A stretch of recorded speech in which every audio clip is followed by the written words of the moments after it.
Let's move on. A slump in property prices in the country's two biggest markets, Sydney and Melbourne, is over, analysts predict. Nationally, sales have jumped 62% between January and last month. Joining me live is Lee Bailie, Head of Property for InfoTrack. Thanks for your time. So we're talking about a huge increase in how much property is on the market. That's generally a sign people are confident of getting a good price. So these are the properties people sat back, didn't put on the market if they didn't have to during the slump, and now they've got the confidence they'll get a good price? Hi Tom. Yeah, I think there's a mixture of findings we've seen in the InfoTrack data that we've recently published. We've seen that there is definitely more activity, and you've mentioned already the 62% increase from January through to March. In some of the states, that's been very, very strong as well. In New South Wales, we actually saw a doubling of the number of transactions from January through to March. And in ACT, it was actually 130% growth. So that's pretty significant. The seasonality that we saw in January is off the back of that of the holiday period. But to see that lift is really taking us back to sales transactions we saw in October and November of 2022. So it's really good for the market at the moment. How is that so far feeding into prices? Because I've seen various suggestions perhaps we've had the trough possibly already. It doesn't mean there won't be a second one depending on what happens on interest rates. But we did just have that pause from the RBA. What are your thoughts on that? I definitely believe there is more confidence in buyers out there at the moment. We still have a challenge with stock, and I know every real estate agent that I speak to is challenging to get stock on the market at the moment. But if stock is getting to the market and it is reasonably priced, or it's a value proposition for the buyers, that stock is moving. I do think buyers have taken into account the recent interest rate rises over the course of the last 10 months. The pause has been good, prevailed with some more confidence for those buyers. And they're also looking at it doesn't necessarily always have to be the same place.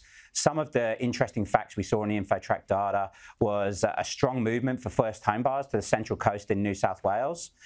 We saw something similar in Queensland, with the highest number of sales in Queensland for houses was actually in Buderim on the Sunshine Coast.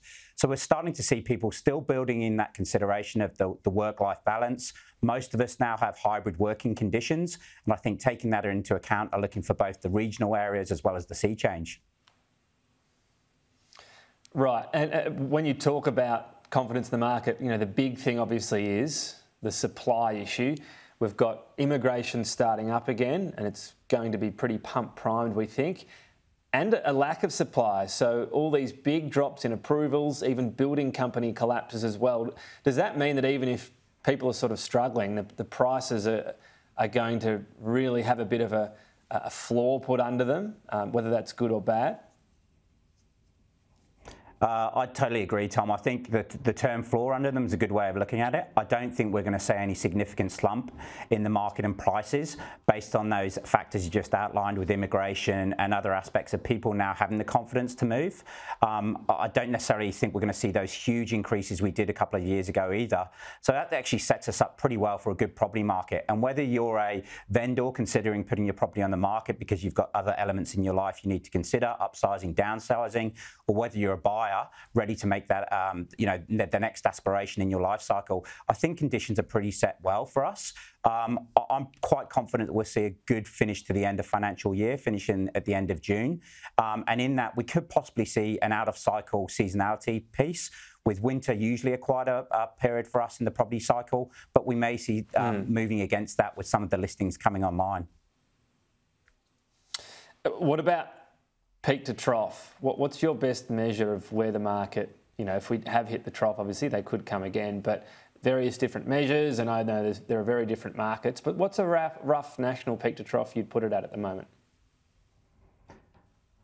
It's a hard one to pick, Tom, on that, and it does vary from state to state. I mean, the biggest consideration still for people, although confidence is up to some degree, is that of cost of living. We still are challenged by the cost of living across the country at the moment. I would like to see that activity. We've seen, obviously, the lift of 62% nationally. I'd like to see that continue, and I would hope that we'd potentially have another 15 to 20% lift over the next couple of months to the end of the financial year in June. All right, we'll see where those predictions go, and prices as well. It's always a big watch in Australia. Lee, thank you for your time today.